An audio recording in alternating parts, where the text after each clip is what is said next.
حضرت سیدنا علی المرتضی رضی اللہ تعالی عنہ سے مروی ہے، رسول کریم نے ارشاد فرمایا اذا کانت لیلۃ النصف من شعبان، حضور نے ارشاد فرمایا جب شعبان کے نصف کی رات آئے فقوموا لیلہا وصوموا نہارہا، تو راتوں کو قیام کرو اور اس کے دن کو روزہ رکھو۔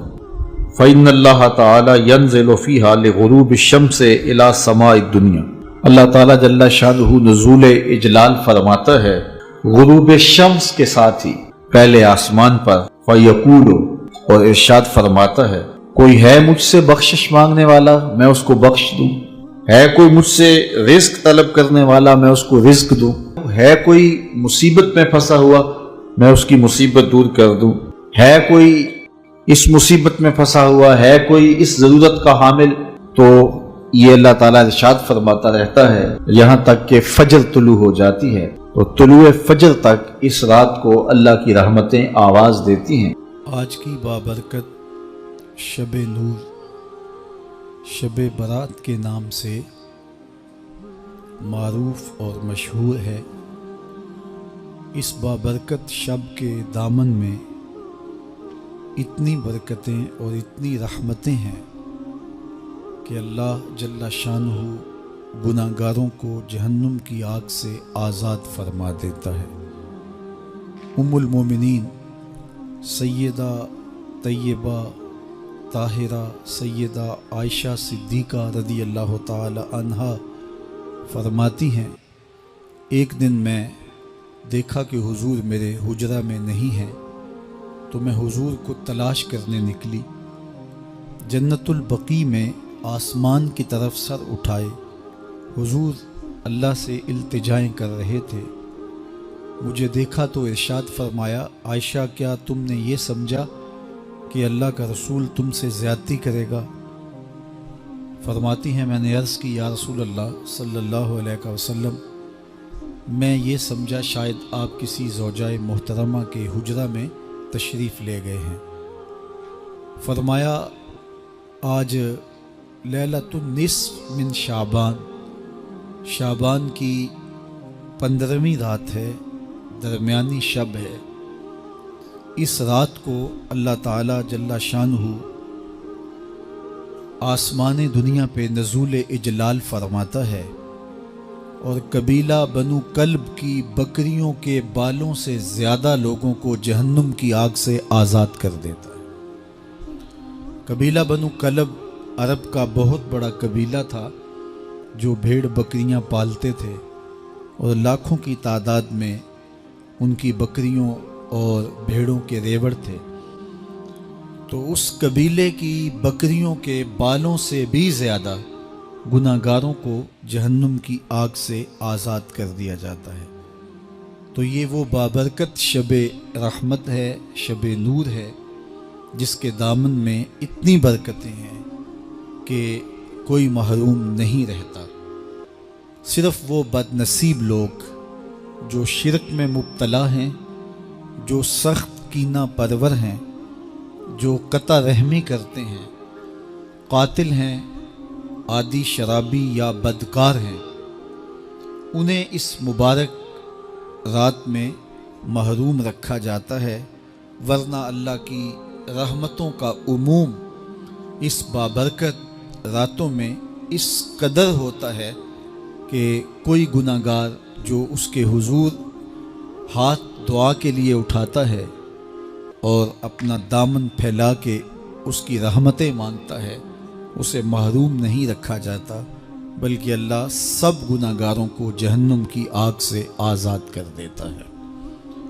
ایک روایت میں آتا ہے کہ اللہ لیلۃ النصف من شعبان، شعبان کی 15ویں رات کو آسمان دنیا پہ اپنی رحمتوں سے جلوہ گر ہوتا ہے اور فرماتا ہے کوئی رزق مانگنے والا میں اس کی جھولیاں بھر دوں، ہے کوئی مغفرت طلب کرنے والا میں اس کے گناہ معاف کر دوں، ہے کوئی مجھ سے عافیت مانگنے والا میں اس کو عافیتوں سے نواز دوں، ہے کوئی فلاں چیز مانگنے والا ہے کوئی فلاں چیز مانگنے والا، اس کی رحمتیں آواز دیتی ہیں اور یہ آواز غروب آفتاب سے لے کر کے طلوع فجر تک مسلسل بندوں کو دی جاتی ہے، اور بندے اس کے حضور اگر دستے طلب دراز کریں، اپنی جھولی پھیلائیں، تو اللہ تعالیٰ ان کو ان کے مانگنے سے بھی زیادہ عطا فرماتا ہے۔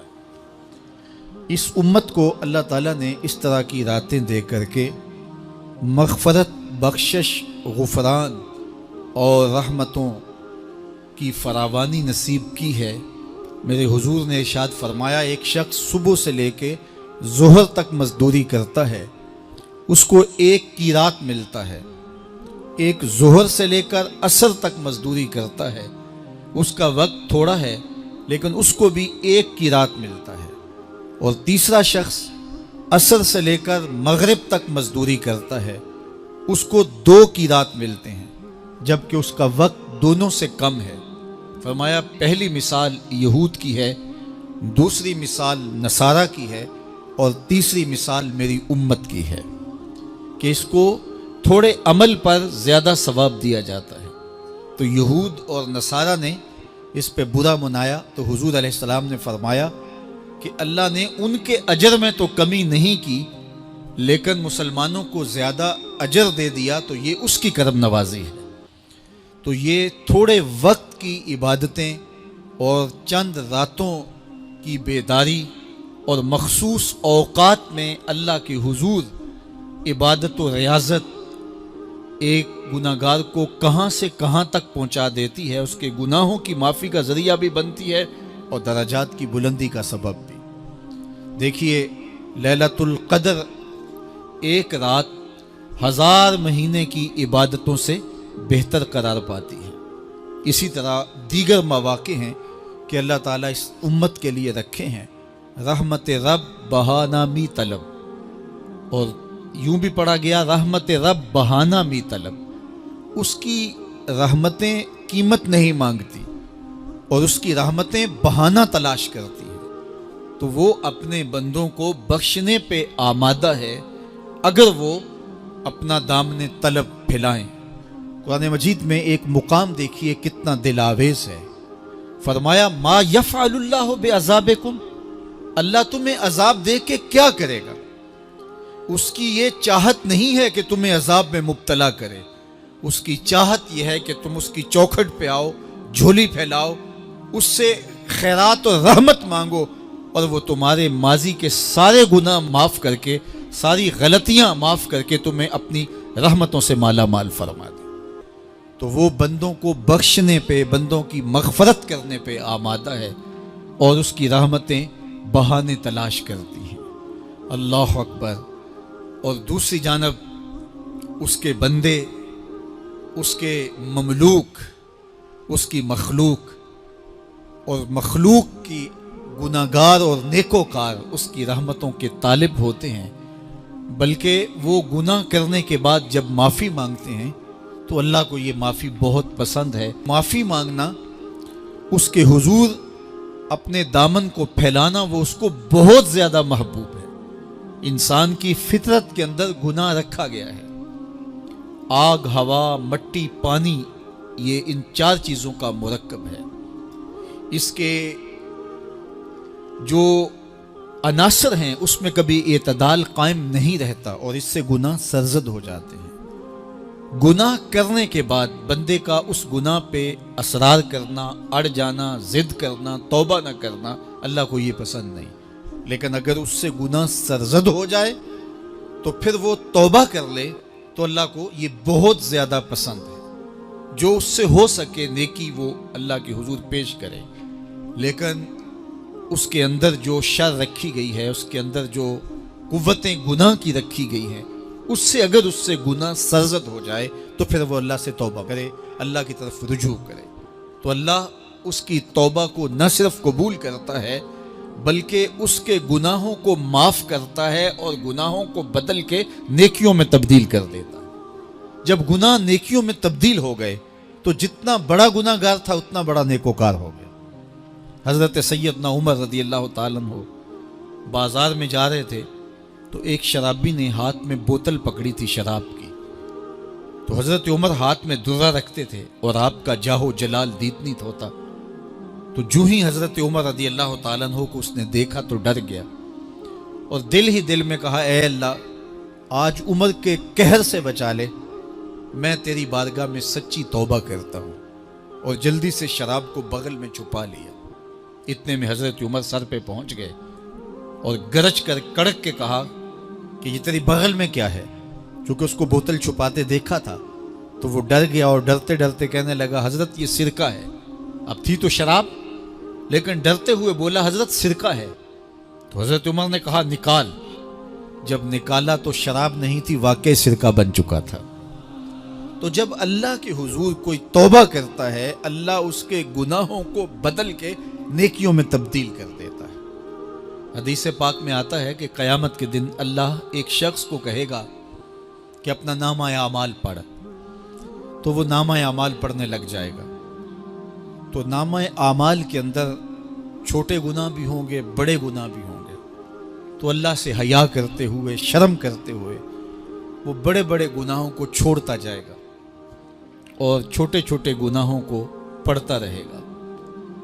جب وہ سارے گناہ پڑھ چکے گا اور کتاب ختم ہوگی تو اللہ تعالیٰ اسے فرمائے گا میرے بندے تو نے یہ جتنے گناہ پڑھے ہیں میں نے سب کو بدل کے نیکیوں میں تبدیل کر دیا۔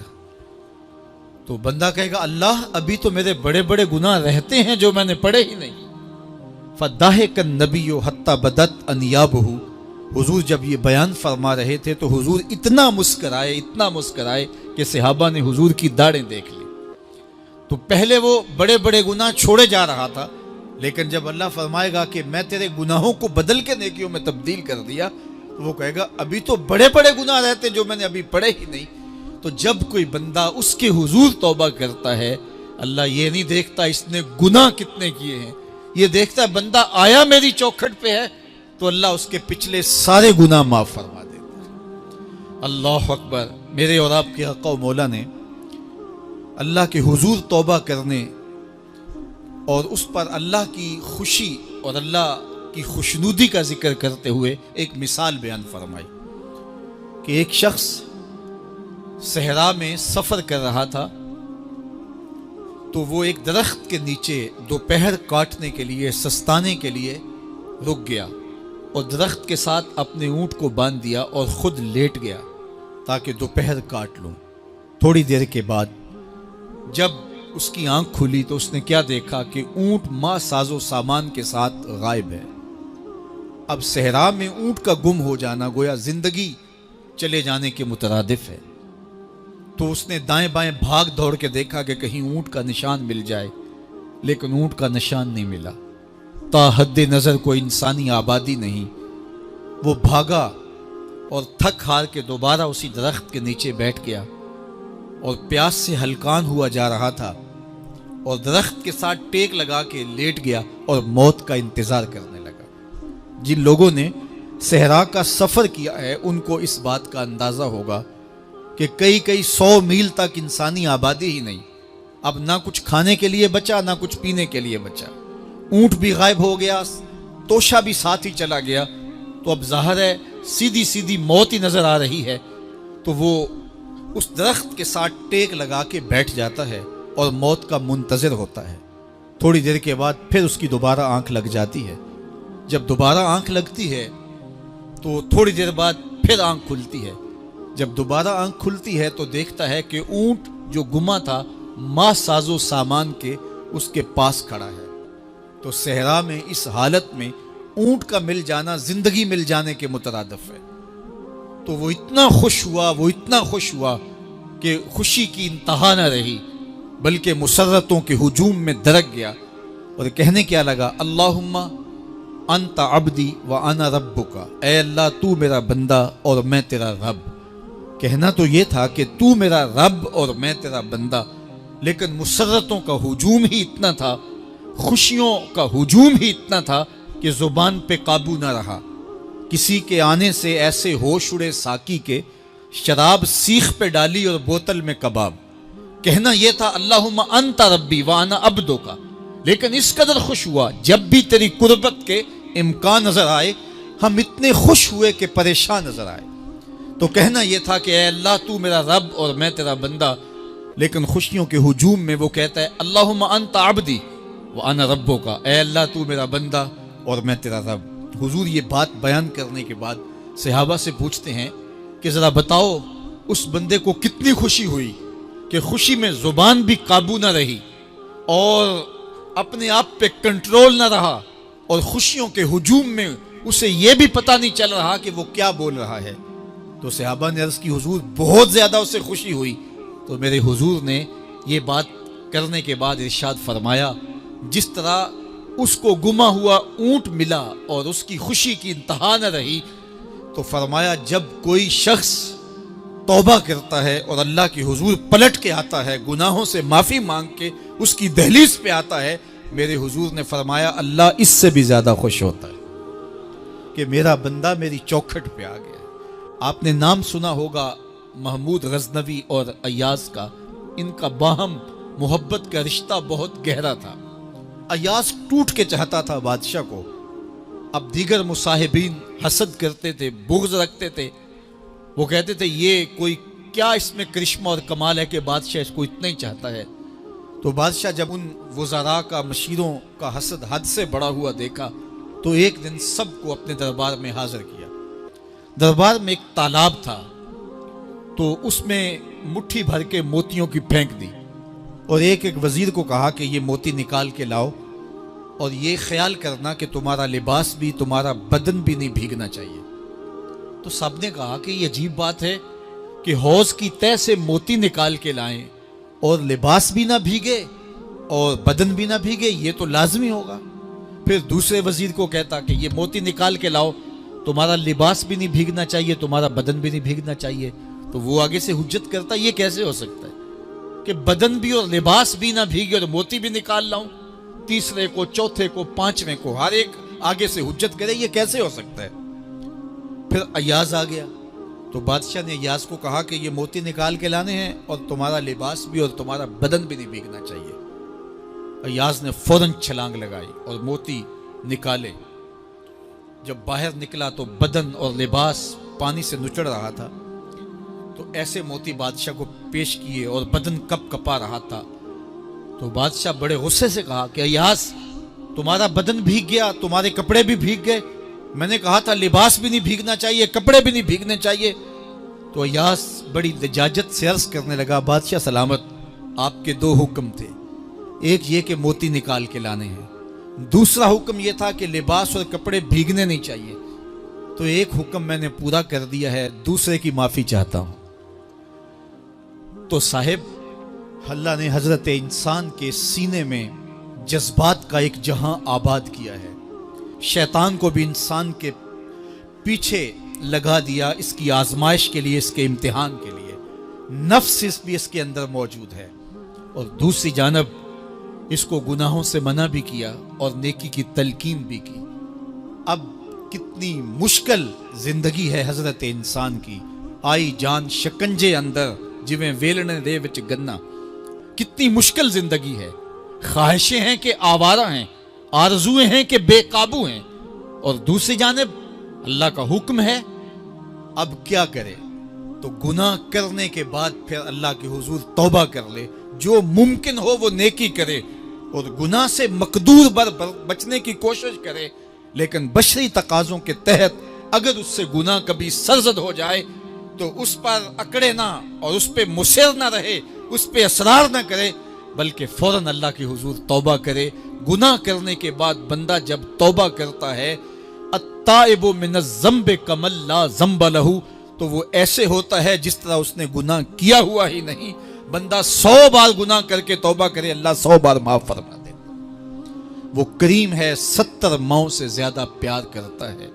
تو بندے اس کی دہلیز پہ جب توبہ کرتے ہیں، رجوع کرتے ہیں اور اس سے معافی مانگتے ہیں، تو وہ یہ نہیں دیکھتا کہ یہ گناہ گار کتنا بڑا ہے، وہ یہ دیکھتا ہے کہ یہ میری دہلیز پہ آیا ہے اور اس کے ما قبل کے سارے گناہ معاف بھی کرتا ہے، بلکہ گناہوں کو بدل کے نیکیوں میں بھی تبدیل کر دیتا ہے۔ آئیے اب قرآن مجید میں ان لوگوں کی کہانی بھی پڑھیے جو اپنی زندگی کو اپنے مالک کے نام لگا چکے ہیں، اور ان سے اگر کوئی معاملہ سرزد ہو جاتا ہے تو وہ کس قدر اللہ سے ڈرتے ہیں. والذین یؤتون ما آتوا وقلوبہم وجلہ انہم الی ربہم راجعون. فرمایا کہ وہ لوگ جب ان سے کوئی خطا سرزد ہو جاتی ہے، کوئی گناہ ہو جاتا ہے، تو ان کے دل لرز جاتے ہیں، خوف خدا سے وہ کانپنے لگ جاتے ہیں. انہم الی ربہم راجعون، تو وہ اپنے رب کی طرف رجوع کرنے والے ہوتے ہیں. اگر ان سے کبھی کوئی گناہ سرزد ہو جائے، ان سے کوئی غلطی سرزد ہو جائے، تو پھر اس پہ ضد نہیں کرتے، اس پر مصر نہیں ہو جاتے، اس پر حجتیں اور دلیلیں نہیں لاتے، بلکہ وہ کیا کرتے ہیں، فوراً اللہ کے حضور رجوع کرتے ہیں اور معافی مانگتے ہیں. اور اللہ کو یہ بہت پسند ہے کہ کوئی مجھ سے معافی مانگے، اور اللہ انہیں معاف کر دیتا ہے. اللہ اکبر. حضرت عبداللہ ابن مسعود رضی اللہ تعالیٰ عنہ فرماتے ہیں کہ مومن کی یہ شان ہے کہ جب وہ گناہ کر بیٹھے تو وہ یوں محسوس کرتا ہے جس طرح پہاڑ تلے آ گیا ہے. یہ اس کی کیفیت ہے کہ گناہ کرنے کے بعد، نافرمانی کرنے کے بعد اس کا دل لرز اٹھتا ہے. وَقُلُوبُهُمْ وَجِلَةٌ، ان کے دل خوف خدا سے لرزنے لگ جاتے ہیں کہ ہم سے یہ گناہ کیوں سرزد ہو گیا، یہ تو اللہ کی ناراضگی کا سبب ہے. تو حضرت عبداللہ ابن مسعود فرماتے ہیں یوں محسوس کرتے ہیں جس طرح پہاڑ تلے آ گیا ہے، اور پہاڑ ابھی گر جائے گا اور انہیں کچل دے گا. تو وہ جلدی جلدی تلافی کرتے ہیں، توبہ کرتے ہیں، رجوع اللہ کرتے ہیں تاکہ ہمارا گناہ معاف ہو جائے. اور منافق کی مثال بھی بیان کی گئی. جب وہ گناہ کرتا ہے تو یوں محسوس کرتا ہے جیسے بدن پہ مکھی بیٹھی تھی، ہلکے اشارے سے اڑا دی. سویر سے لے کر شام تک کتنی بار ہم اپنے بدن پہ بیٹھی مکھیاں اڑا دیتے ہیں اور ہمیں شام کو یاد بھی نہیں ہوتا کہ یہ عمل ہم نے کتنی بار کیا ہے. میں اور آپ اپنے اندر اتر کر کے دیکھ سکتے ہیں ہماری کیفیت باطن کیا ہے. نمازیں چھوڑی، جھوٹ بولا، غیبت کی، چغلی کی، کسی کا دل دکھایا، کسی کو تکلیف دی، گالی گلوچ کیا، سب و شتم کیا، سویر سے شام تک کیا کیا گناہ کیے. کبھی خیال بھٹکے، کبھی سوچیں آوارہ ہوئیں، کبھی نگاہوں نے بدکاریاں کی، کبھی زبان نے جرم کیے، اور شام کو ہمیں یاد بھی نہیں ہوتا کہ آج ہم نے کیا کیا جرائم کیے، آج ہم نے کیا کیا گناہ کیے. اگر ہماری یہ کیفیت ہے تو یہ عملی نفاق ہے کہ بدن پہ مکھی بیٹھی اور اڑا دی. اور اگر ہماری کیفیت یہ ہے کہ گناہ کے بعد یہ محسوس ہوتا ہے کہ ہم پہاڑ تلے آ گئے اور اللہ کی ناراضگی ہم نے مول لے لی اور جلدی جلدی توبہ کر کے رجوع کرنے کی جانب بڑھتے ہیں، تو پھر مبارک ہو. نہیں تو مجھے اور آپ کو اپنا محاسبہ کرنا چاہیے. ہمارے دلوں پر زنگ چڑھ گئے ہیں اور ہماری کیفیت یہ ہو گئی ہے کہ گناہ کرنے کے بعد بھی ہم ڈٹے رہتے ہیں.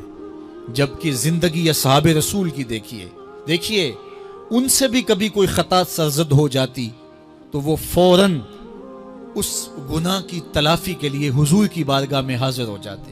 حضرت ابو لبابہ رضی اللہ تعالیٰ عنہ نے اپنے آپ کو مسجد نبوی کے ستون کے ساتھ بندھوا دیا اور کہا کہ جب تک میری معافی نہیں ہوگی تب تک اپنے آپ کو کھلواؤں گا نہیں. اور پھر جب ان کی بخشش کا اعلان ہوا تو پھر حضور کے ہاتھوں سے اپنے آپ کو انہوں نے کھلوایا. ایک خاتون حضور کی خدمت میں حاضر ہوئی اور عرض کی یا رسول اللہ صلی اللہ علیہ وسلم، مجھ سے بدکاری سرزد ہو گئی ہے اور میرے پیٹ میں بچہ ہے، اور میں چاہتی ہوں کہ آخرت کی سزا کی بجائے دنیا کے اوپر اس کی سزا مجھے دے دی جائے تاکہ میں پاک ہو جاؤں اور صاف ہو جاؤں، کیونکہ آخرت کی سزائیں بہت سخت ہیں. اللہ کے محبوب علیہ السلام نے جبریل امین سے ایک دن پوچھا تھا مجھے جہنم کے عذابوں کا ذکر سناؤ، تو عرض کی یا رسول اللہ صلی اللہ علیہ وسلم، سب سے ہلکا عذاب، اخف العذاب، ہلکا ترین عذاب یہ ہے کہ جہنمی کے پاؤں میں آگ کے جوتے رکھے جائیں گے. باقی اس کے پورے بدن پہ آگ نہیں ہوگی، صرف آگ کے جوتے اس کو پہنائے جائیں گے، لیکن اس کی حدت، گرمی اور شدت اتنی ہوگی، یغلی منہما دماغہ، اس کی شدت سے اس کا دماغ پگھل کر ناک اور کانوں کے ذریعے سے باہر آنا شروع ہو جائے گا. یہ سب سے ہلکے عذاب کی کیفیت ہے. اور جو عذاب سخت ہیں الیاذ باللہ، اللہ تعالیٰ قرآن مجید میں فرماتا ہے ثم لا يموت فیہا ولا یحیا، اس بڑے عذاب کا ذکر کیا جو جہنمیوں کو دیا جائے گا فرمایا اس عذاب کی کیفیت یہ ہوگی بندہ نہ جیے گا نہ مرے گا. جیے گا اس لیے نہیں کہ آگے اور پیچھے دائیں اور بائیں آگ ہی آگ ہوگی، تو اس آگ میں جینا کو جینا تو نہیں ہوگا. اور مرے گا اس لیے نہیں کہ موت کو موت آ چکی ہوگی. جنت میں جنتیوں کو ایک ہی ڈر اور خدشہ ہوگا کہیں موت نہ آ جائے، اور جہنمیوں کو ایک ہی امید ہوگی کہیں موت آ جائے اور جان چھوٹ جائے. اللہ تعالیٰ مینڈے کی شکل میں موت کو لائے گا اور موت کو ذبح کیا جائے گا. جنتی جنت سے اور جہنمی جہنم سے دیکھ رہے ہوں گے. جب موت کو ذبح کر دیا جائے گا اب موت نہیں ہے، تو جنتی اتنے خوش ہو جائیں گے کہ اگر موت کو موت نہ آئی ہوتی تو یہ خوشی سے مر جاتے، اور جہنمی اتنے مایوس دکھی اور پریشان ہوں گے کہ اگر موت کو موت نہ آئی ہوتی تو یہ صدمے سے مر جاتے. تو وہ کتنا سخت عذاب ہوگا اللہ یاز باللہ کے ہلکے ترین عذاب کی کیفیت یہ ہے کہ پاؤں میں آگ کا جوتا اور دماغ پگھل کے ناک اور کانوں کے راستے سے باہر آ جائے. تو اس نے عرض کی یا رسول اللہ صلی اللہ علیہ وسلم میرے اوپر حد جاری کر دیجئے. اور اس نے کہا کہ میرے پیٹ میں جو ہے وہ بچہ ہے. اللہ کے محبوب علیہ السلام نے فرمایا جاؤ جب بچہ پیدا ہو تو پھر آنا. وہ چلی گئی. تو جب بچہ پیدا ہوا تو گود میں اٹھائے پھر حضور کی خدمت میں حاضر ہوئی اور عرض کی یا رسول اللہ یہ ہے بچہ جو میں نے گناہ کیا تھا، بدکاری کی تھی، آج یہ اس کی نشانی ہے. تو اللہ کے محبوب علیہ السلام نے فرمایا کہ اسے لے جاؤ اور اسے دودھ پلاؤ، اور جب یہ کچھ کھانے پینے لگ جائے گا تو پھر آنا. تو تھوڑی دیر کے بعد، کچھ دنوں کے بعد وہ دوبارہ حاضر ہوئی اور اس نے اس بچے کے ہاتھ میں روٹی کا ٹکڑا دیا ہوا تھا اور عرض کی یا رسول اللہ دیکھ لیجئے اب یہ روٹی کھانے لگ گیا ہے. اللہ اکبر. تو اللہ کے محبوب نے فرمایا انہیں لے جاؤ اور جا کے انہیں سنگسار کر دو. اس کی یہ حد بنتی تھی، اس کو سنگسار کیا اور اس نے خود یہ سزا اپنے لیے قبول کی. مائز ابن مالک اسلمی عرض کی یا رسول اللہ طہرنی، مجھے پاک کر دیجئے. میرے حضور نے فرمایا جاؤ اللہ سے معافی مانگو. وہ گئے اور معافی مانگی. بے چینی اتنی تھی، پھر آ گئے اور عرض کی طہرنی یا رسول اللہ، حضور مجھے پاک کر دیجئے. فرمایا جاؤ اللہ سے معافی مانگو. وہ گئے، معافی مانگی، پھر پلٹ آئے. تیسری مرتبہ، چوتھی مرتبہ. آقا کریم نے فرمایا فیما اطہرک، تمہیں کہا اللہ سے معافی مانگو، کریم ہے معاف کر دے گا، تم پھر پلٹ آتے ہو، تمہیں کس جرم سے پاک کروں؟ قال من الزنا، عرض کی مجھ سے بدکاری ہو گئی ہے اور میں چاہتا ہوں کہ دنیا پر فارغ ہو جاؤں. حضور نے فرمایا کہ اس کا توازن عقلی تو ٹھیک ہے. عرض کی حضور صحیح الحواس ہے. کہا کہ یہ نشے میں تو نہیں کہہ رہا. کسی نے اٹھ کے منہ سونگا. کہا حضور ایسی بات بھی نہیں ہے. فرمایا تم سوچ لو کیا کہہ رہے ہو. کہا حضور جو میں کہہ رہا ہوں وہ سچ کہہ رہا ہوں، مجھ سے گناہ سرزد ہو گیا اور میں چاہتا ہوں کہ دنیا پر ہی فارغ ہو جاؤں. اللہ کے محبوب علیہ السلام نے فرمایا کہ انہیں سنگسار کر دو. مائز ابن مالک اسلمی کو سنگسار کر دیا گیا. جب ان کا جنازہ اٹھا تو حضور بھی جنازے کے جلوس میں تھے. کسی کی زبان سے نکلا لو مائز نے گناہ کیا تھا. بس یہ بات سننے کی دیر تھی، اللہ کے محبوب کے چہرے پہ جلال آ گیا. فرمایا خبردار اگر کسی نے میرے مائز پہ بات کی. میرے مائز نے ایسی سچی توبہ کی ہے اگر روئے زمین کے تمام مسلمانوں میں بانٹ دی جائے لکفاہم، سب کی مغفرت ہو جائے. کہ انہوں نے اپنے آپ کو خود پیش کیا ہے. اب مائز ابن مالک کا جنازہ اللہ کے رسول نے خود پڑھایا، بلکہ مسلم کتاب الحدود میں ہے کہ ان کے جنازے کے دوسرے دن یا تیسرے دن حضور ان کے ہاں تشریف لے گئے. اور جب آقا گئے وہم جلوسن، تو لوگ وہاں بیٹھے ہوئے تھے. تو میرے آقا نے فرمایا استغفروا لمائز، مائز کے لیے بخشش اور مغفرت کی دعا کر. تو یہ بات ذہن نشین کیجئے کہ یہ وہ لوگ تھے کہ جن سے کبھی کوئی گناہ سرزد ہو جاتا تو وہ جلد توبہ کرتے، اور اس کی بڑی سے بڑی حد اور سزا بھی ہوتی تو وہ بھی کاٹنے کے لیے تیار ہو جاتے. میں اور آپ دیکھیں کہ ہماری زندگی میں اگر گناہ ہیں اور ہمیں سچی توبہ کی توفیق بھی نصیب نہیں ہے تو پھر ہم سوچ لیں کہ ہم کہاں کھڑے ہیں. دیکھیے اللہ دلوں کے بھید جانتا ہے.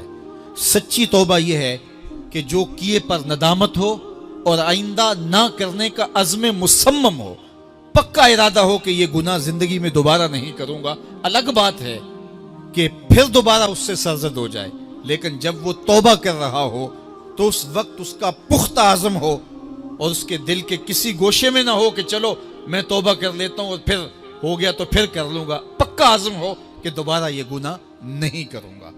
اور اگر زبان سے توبہ توبہ کر رہا ہو اور دل میں ہو کہ ٹھیک ہے یہ تو صبح بھی مجھ سے عمل بد سرزد ہونا ہے، تو اللہ تعالیٰ سے یہ مذاق کرنے والی بات ہے، اور اللہ تعالیٰ سے جو مذاق کرتا ہے وہ کہاں کھڑا ہے وہ خود سوچ لے۔ وہ کیا کسی نے کہا تھا کہ توبہ کی پھر توبہ کی پھر توبہ کر کے توڑ دی، میری اس توبہ پہ توبہ توبہ توبہ کر اٹھی۔ تو ایسی توبہ نہیں ہے کہ جو رسماً کسی مجلس میں چلے گئے، کسی اجتماع میں چلے گئے تو سب لوگوں نے توبہ توبہ کی تو وہ بھی توبہ توبہ کرتا رہا، لیکن اس کا عزم مصمم پختہ ارادہ نہیں تھا گناہوں کو چھوڑنے کا، تو یہ توبہ نہیں، یہ مذاق ہے۔ اس لیے اللہ کے حضور سچی توبہ یہ ہے کہ ما قبل کے گناہوں سے ندامت پیدا ہو جائے اور سچے دل سے ارادہ کیا جائے، پختہ عزم کیا جائے کہ دوبارہ میں یہ گناہ نہیں کروں گا۔ یہ الگ بات ہے کچھ عرصے بعد اس سے پھر سرزد ہو جائے، پھر وہ گناہ ہو جائے تو پھر وہ پکی توبہ کرے، تو 100 بار بھی گناہ کرے گا، 100 بار بھی توبہ کرے گا، اللہ 100 بار قبول کرے گا۔ تم نے اس کے حضور پیش ہونا ہی ہونا ہے، اس کے حضور جانے سے تم بچ نہیں پاؤ گے، چھٹکارا نہیں، رستگاری نہیں۔ ایک ایک عمل کا تمہیں حساب دینا ہوگا، ایک ایک حرکت اور ایک ایک سکنت تمہاری تشت بام ہوگی، تمہارا پوشیدہ اور مخفی عمل قیامت کے دن سامنے آ جائے گا۔ اللہ اکبر، یہ قرآن ہے، یہ کوئی فرضی کہانی نہیں ہے۔ انہ لقول فصل وما هو بالہزل، فرمایا یہ قول فیصل ہے، یہ طے شدہ حقیقت ہے، یہ امر واقعی ہے، یہ کوئی مذاق نہیں ہے کہ یوں ہی کو کہانی بیان کر رہا ہے، یہ سب کچھ ہونے والا ہے، یہ اپنی آنکھوں سے تم دیکھو گے۔ آج انکار کرو یا اقرار کرو، تمہیں کھلا موقع دیا ہے، حتیٰ کہ تم کافر بن کے زندگی گزارنا چاہو، نمرود بن کے جینا چاہو، فرعون بن کے جینا چاہو، حامان بن کے جینا چاہو، ہم تجھے دنیا پہ موقع دیں گے۔ لیکن یہ نہیں ہے کہ جب زندگی کی بساط لپیٹے گی پھر کام ختم ہو جائے گا، نہیں، یہ تمہیں ہمیں فرصت دی ہے، پھر ہم نے تم سے حساب لینا ہے، ایک ایک عمل تمہارے سامنے آئے گا۔ اللہ اکبر، ذرا غور کیجئے، فآمنوا باللہ، تو بہتر ہے کہ اللہ پر ایمان لاؤ، اس کے حضور تو تم نے آنا ہی آنا ہے، بہتر نہیں ہے کہ جیتے جی آ جاؤ، پھر لوگ تجھے اٹھا کے لائیں گے، اچھا نہیں ہے کہ اپنے قدموں سے چل کے آ جاؤ۔ کی آگ سن لوک یعقوب تینوں جدوں ٹر پیوں سر منہ کج کے توں، پھر جو کفن کی تنیوں میں لپیٹ کر کے تجھے لے کر کے جایا جائے گا، تو اچھا نہیں ہے کہ اپنے قدموں سے خود چل کے مالک کی دہلیز پہ چلے جاؤ۔ ایک حدیث میں آتا ہے کہ اللہ بندے کو اپنے سامنے سے ہٹنے نہیں دے گا جب تک اس سے 4 سوال نہیں کر لے گا۔ آپ دیکھیے، میں دیکھوں کیا ہم ان سوالوں کے جواب دینے کے لیے اپنے آپ کو تیار کر رہے ہیں۔ پہلی چیز، اللہ پوچھے گا عمر کہاں گزاری۔